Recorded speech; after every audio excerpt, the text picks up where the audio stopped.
Jealousy and anger consumed Chidi when Adanna broke things off.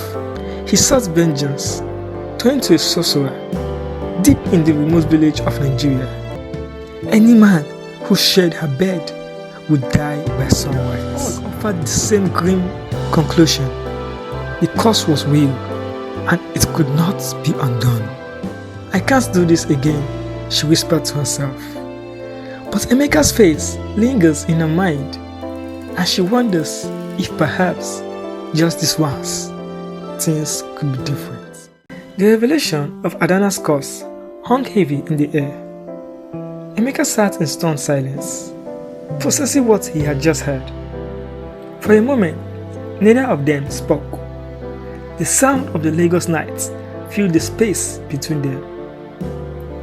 Finally, Emeka took a deep breath and looked at her eyes. His eyes soft but filled with confusion. Adanna, I don't understand. Are you serious? Adanna nodded, her voice trembling, as she recounted the deaths of the men who had come before him. She told him about Chidi, about the sorcerer, and about the years of isolation she had endured.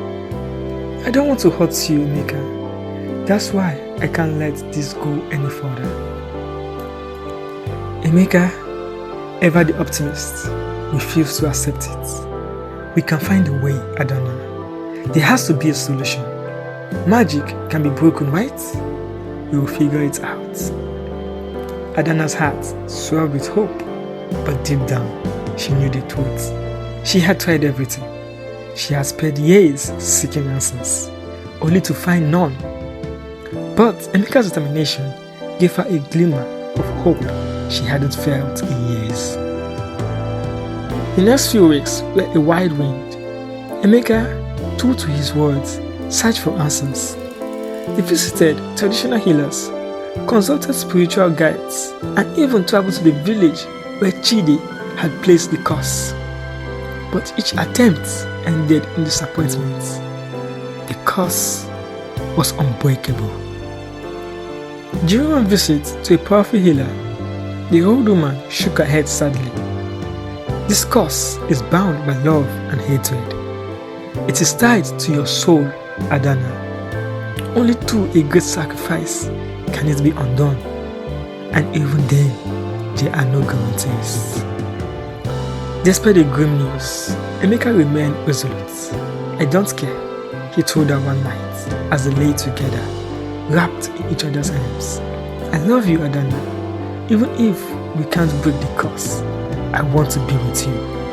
I will take that risk. Adanna, overwhelmed with emotions, kissed him deeply. She had never felt such love, such acceptance. For the first time in years, she allowed herself to believe that maybe, just maybe, she could have a future with Emeka. But as days turned into weeks, Adanna's fear began to creep back in. She watched Emeka as he slept, listened to the steady rhythm of his breathing, terrified that one day it would stop. The curse had claimed every man she had ever loved. Why would Emeka be any different? One night, after a particular intimate evening, Adanna awoke to find Emeka still beside her, his breathing shallow. Panic gripped her heart as she shook him awake, but there was no response. Tears streamed down her face as she called out his name. Emeka! Her worst fear realized. Emeka was gone. The curse had claimed him, just as it had all the others. Adanna was left alone once again, her heart shattered beyond repairs. The love she had found with Emeka had been brief, but it had been real. She was destined to walk the world alone, carrying the burden of the curse forever.